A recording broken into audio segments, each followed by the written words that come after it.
The biggest leadership responsibility, in my perspective, is separating the AI potential from AI inevitability. There's no question that technology is moving incredibly fast, but in some way faster than the large organizations are built to absorb it. The biggest challenge is not finding the AI tools. There have been plenty of tools. The challenge is creating the conditions where these tools can be adopted safely and at scale. Welcome to CR Ventures CXO Insights on AI, where we hear from top technology executives at leading Fortune 2000 enterprises. My name is Mark Fernandes, and I'm a managing partner here. Our guest today is Gagan Singh, Chief Information Officer of Ascension, one of the top 10 health systems in the country. Welcome, Gagan. Thank you, Mark. Good morning to you. Gagan, could you give us some color on Ascension in your organization there?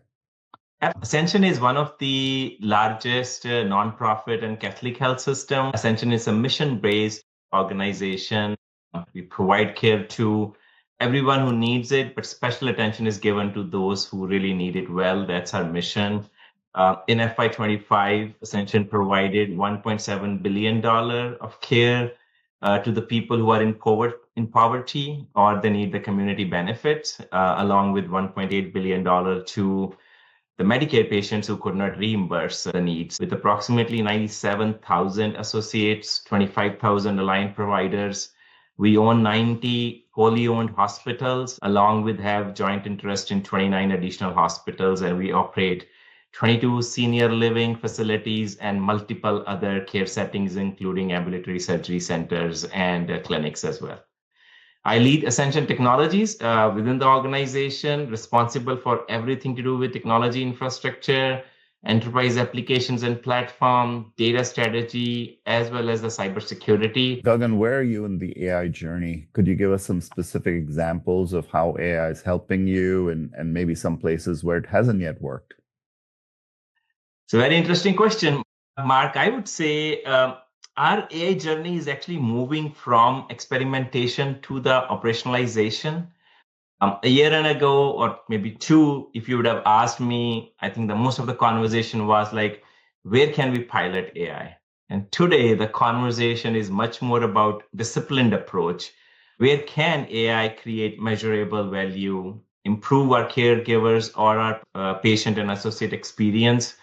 And can we do it safely? So for us, I think the foundation has been just more than just the use cases. We have actually put a lot of emphasis on governance, data quality, architecture, and the ethical guardrails. That is important because healthcare AI cannot simply be about efficiency. It has to honor the human dignity, protect the privacy, support our clinicians, and align with our Catholic identity and mission. That's what we stand for.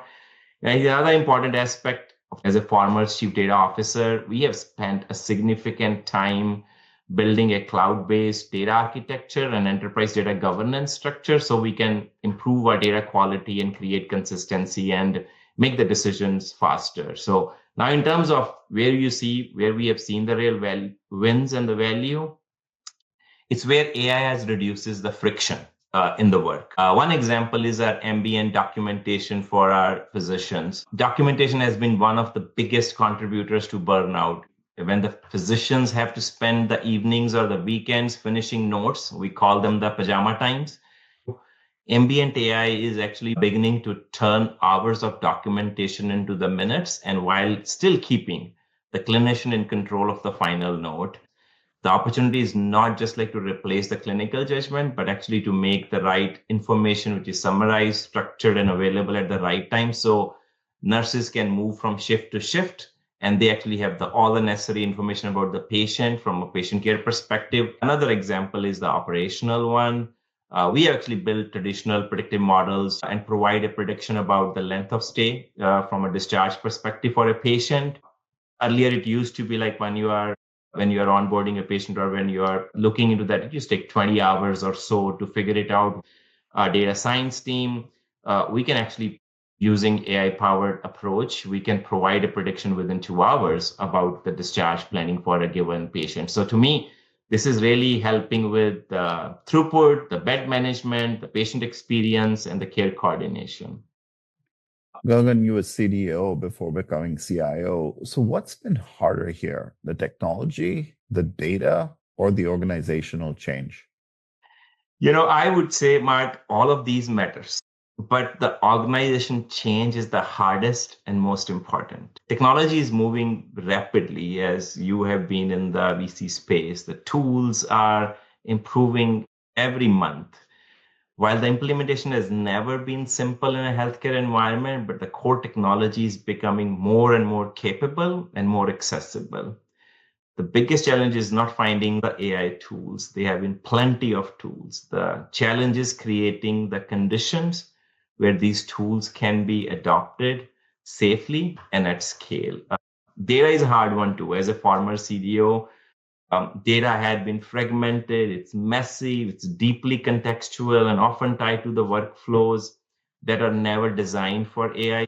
But that's where we have spent a lot of my initial years actually investing into the cloud-based data platform and the governance and the enterprise architecture. I think those are very critical. But human, we are really, I would call, in my perspective, healthcare is a human system, right? It is built on clinical judgment, it's built on relationships, built on required regulatory obligations.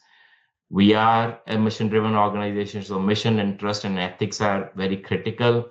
So you just cannot simply just drop an AI tool into our environment and expect transformation.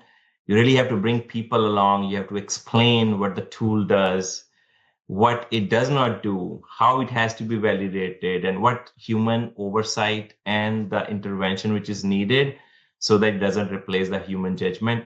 We are asking our leaders to become more AI fluent. I think the fluency and having everyone playing with it really will provide the capabilities that can scale at an organization where we are right now. So I think it's really an early journey from it, but I think the people will really enable and transform it. So do you think we're setting the right expectations, Gagan, in both the short term and medium term here for what AI can do for you? I think that's a very challenging question if you ask me. I think the biggest leadership responsibility in my perspective is separating the AI potential from AI inevitability, right? When I say that, there's no question that technology is moving incredibly fast, but in some way faster than the large organizations can even are built to absorb it. And but inside also the healthcare, the enterprise inside a large provider organization as we are, we have to be thoughtful about the expectations we set. Can AI give time back to our associates, to our clinicians, and provide a better care, giving the time back to them so that we actually better steward of the operations that we are running? I think the right expectation is not that the AI will completely transform the enterprise overnight. The right near-term expectation is that AI will reduce the friction. I think to me, that's the most important part of this. I think the midterm expectations are completely different. Over the next few years, AI has to move from individual productivity to an enterprise reliability and the scale. And this is where I think it becomes a truly a value driver for the organization. It has to be embedded into the current workflows, both clinical, operational, revenue cycle, supply chain, contact center.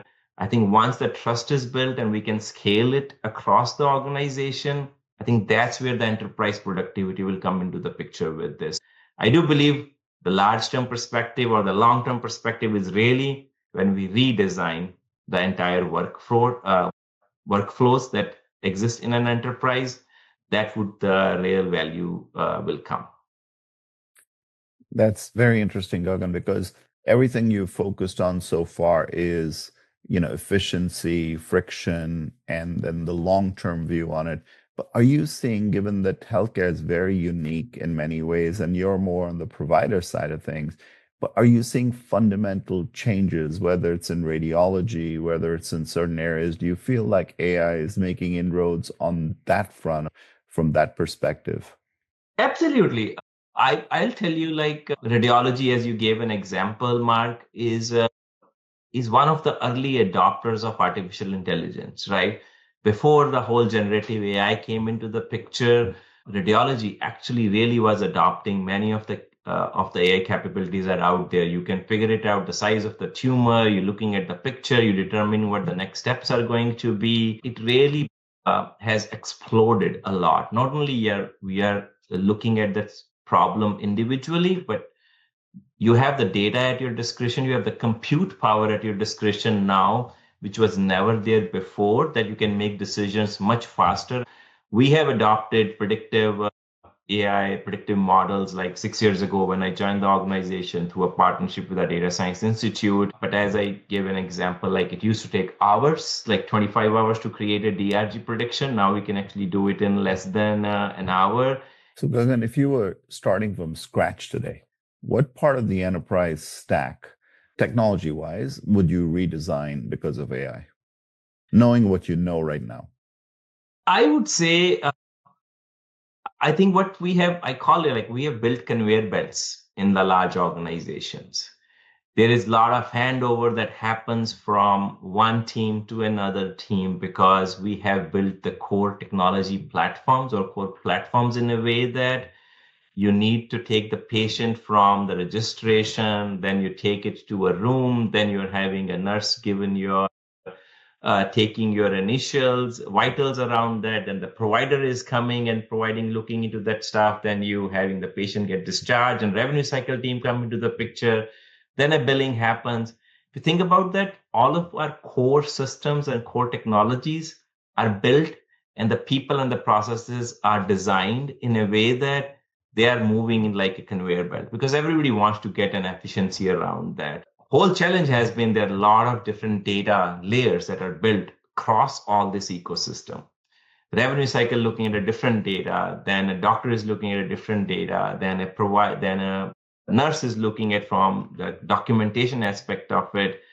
If I have the power and the money and I would have to redesign it, I would redesign the entire process. I would figure it out how I actually can put the data layer together as the core problems that we are solving, not the front end to capabilities. I would rather build a system which is more headless so that the coding and the interfaces can be built in a way that serve the need of a given consumer, but the back end of the consistent and holistic data layer built on top of it a workflow that is completely redesigned. I think that I would redesign the entire core platforms, not just the system of engagements that today we are leveraging it.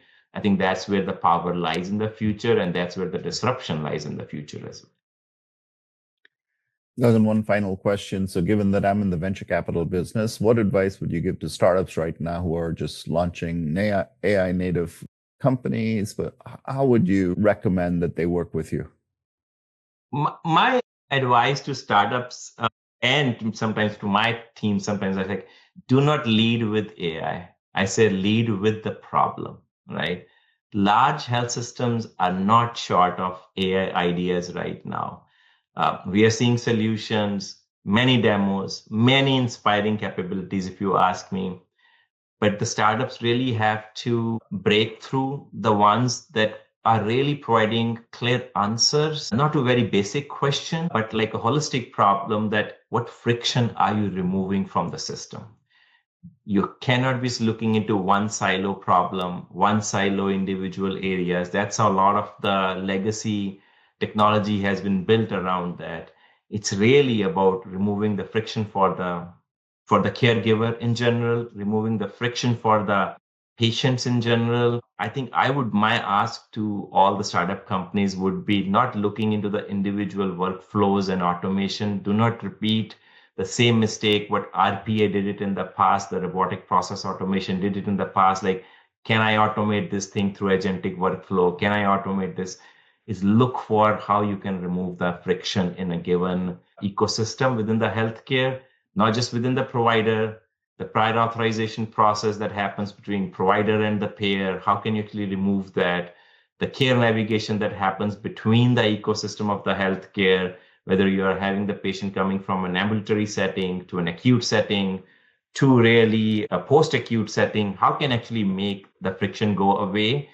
Think about the holistic solution, not an individual point solution. That would be my advice to the startups. There's a plenty of opportunity with respect to that. Gagan, that's really great advice. Thank you for your time and your insights. Absolutely. Thank you, Mark. I appreciate it, and thank you for the opportunity.